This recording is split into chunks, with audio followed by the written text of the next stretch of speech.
Dans cette section de l'exposition, nous suivons les traces de Mitra à travers l'Empire, et plus précisément Mitra dans nos régions, c'est-à-dire la Gaule belgique, mais aussi la Gaule lyonnaise. Les fouilles récentes nous révèlent de nouvelles informations qui nous permettent de mieux comprendre les modes d'implantation du culte de Mitra dans cette partie du monde romain.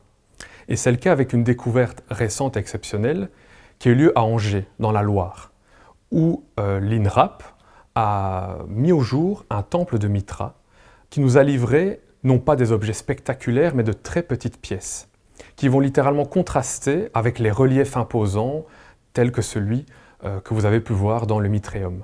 C'est le cas avec une partie de ces pièces où vous voyez ici qu'on a retrouvé les fragments de la tauroctonie.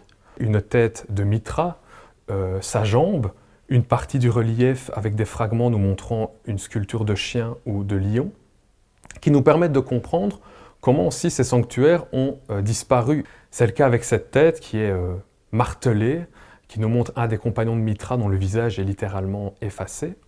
Et ce qu'il y a de fascinant avec ces découvertes récentes, c'est qu'elles ont aussi révélé des objets étonnants, d'un culte presque exotique.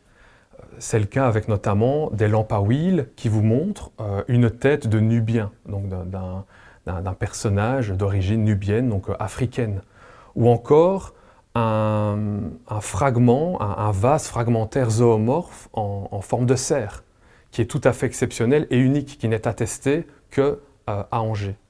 Autre découverte étonnante, ce petit vase Stanley qui vous montre un petit singe jouant de la musique. Alors, le cas du Mitréum d'Angers est un parfait exemple de l'apport des recherches archéologiques récentes.